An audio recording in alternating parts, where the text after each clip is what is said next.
What's going on, guys, and welcome back to the Good Old Boys YouTube channel. Today we're fixing a little bit of an electrical issue. This wire fell off a little while ago, so today we're going to fix it. You guys may have noticed in some of my other videos I've been kickstarting this thing, and that's why. So this is actually one of the main power wires. You guys will know exactly what I'm talking about here in a minute. So this main power wire goes from this connector here right to the main fuse here and then into the solenoid. So this is your main power circuit to start the bike. Obviously this thing is very important. So we're gonna tear into this thing and I'll let you guys know what we come up with for a solution here. So I actually ended up taking this thing out back. You guys could see it was pretty dirty. Now it's clean and now we can get to working on it. Oh man, wow. Get a close-up shot of this for you guys. Yeah, that's pretty crusty in there. At least it comes with a spare fuse. So you've seen the inside of this box here. You probably already have a good idea of what happened here. Corrosion got to this wire. You got to remember this connector clips in here and then this wire goes into the main fuse box here. So you can see all that green, all the corrosion in there, and this wire simply pulled off. So that was one of the issues. And then the second issue here is that we didn't have things zip tied up completely properly. So it's very important to secure things correctly to your bike when you're setting this thing up. And one of the things I failed to do here was zip tie these down very good. And what happens is you'll have this heavy connector slapping around and it wiggles the wires, and the wires bend right here at the connector like this.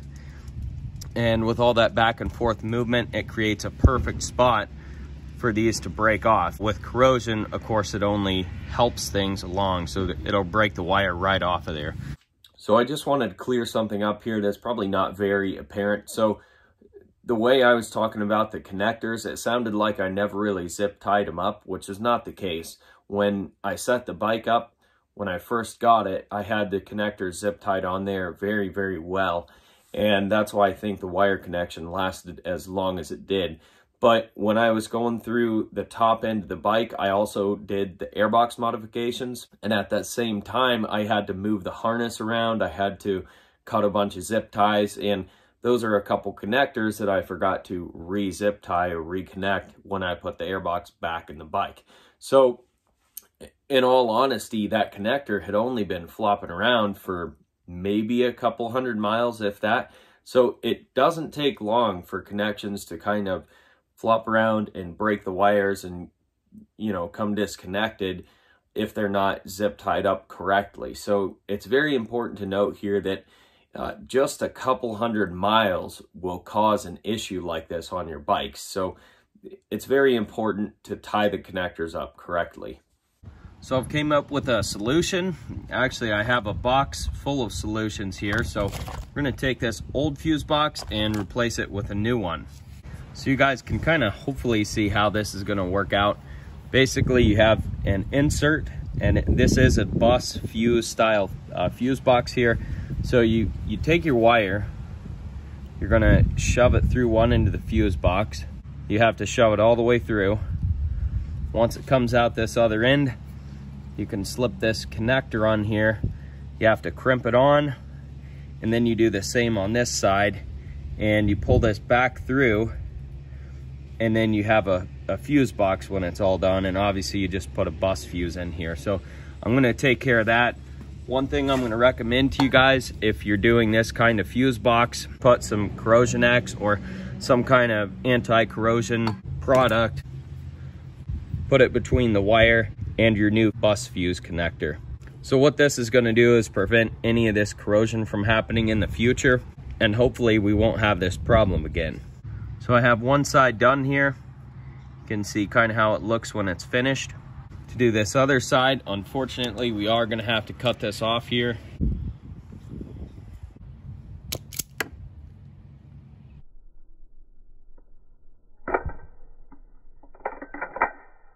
So So I honestly have to say, this wiring really is impressing me. I don't know if you can tell, I think you can see it there, but that is bright, shiny copper.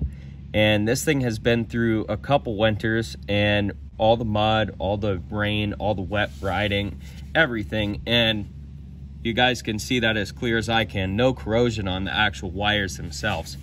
So that's very impressive. And really what this amounts to is they actually put quality wiring on these Hawk 250s from the factory. Honestly, I didn't know what to expect, but this is a very, very nice situation here because I don't have to replace this entire wire.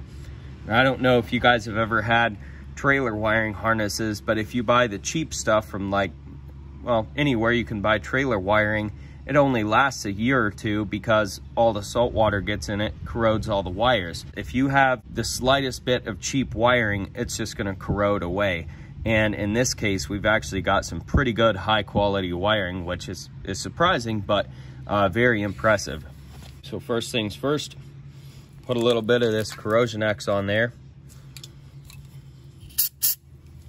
Remember, you have to put the wire through the fuse first, or through the fuse box, whatever you want to call this thing. So then I'm gonna take and spray Corrosion X up in there. Make sure the wire's coated. We'll take the wire to bus fuse connector and crimp it on.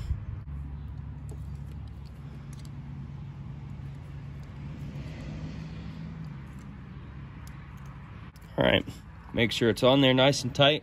Now we'll spray this with Corrosion X one last time. And all we're doing is sliding this right like that.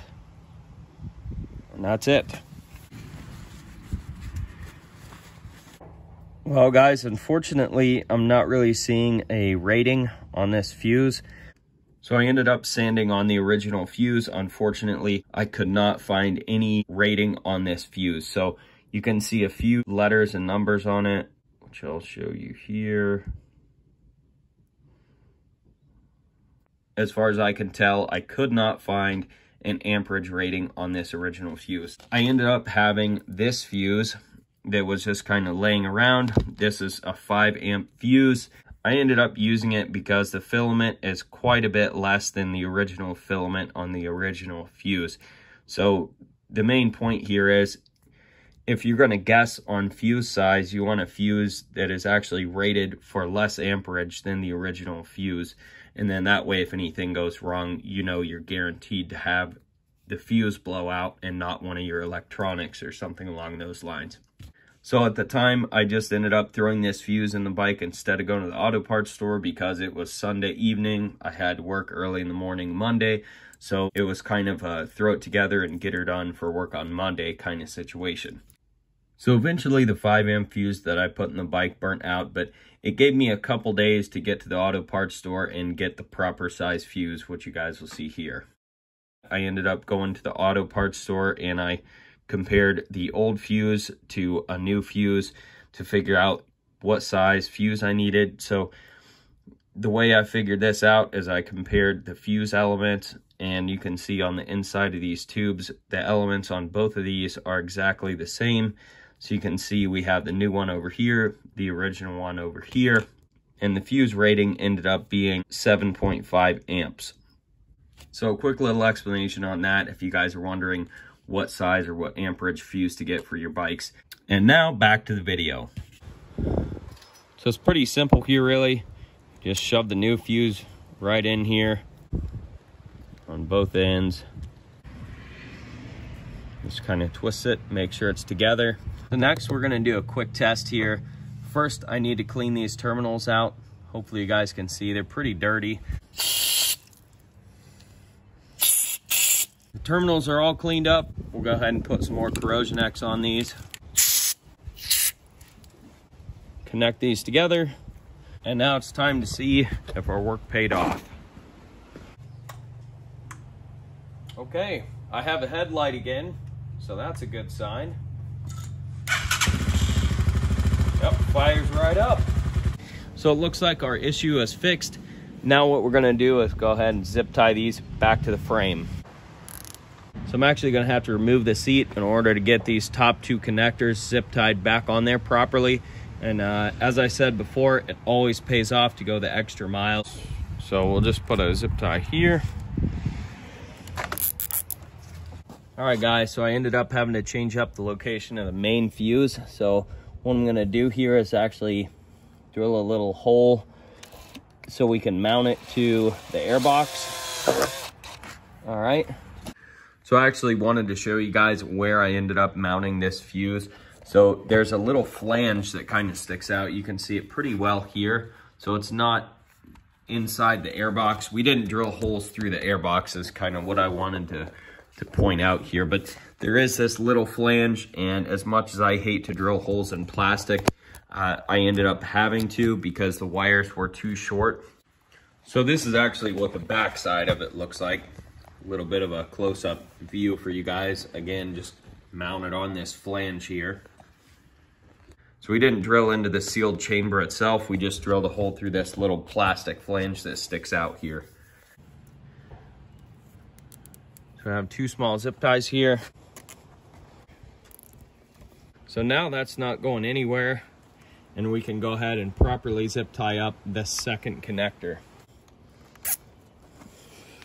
I am going to put 1 more zip tie on here just for good measure. And there we go. And this thing will be reassembled in 3, 2, 1.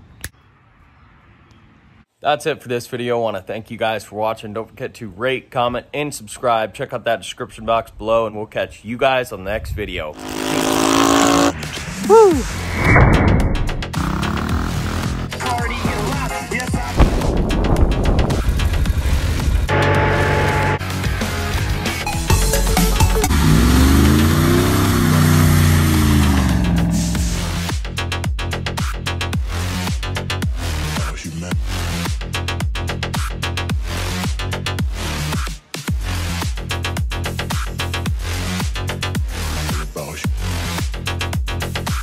It's all about humanity.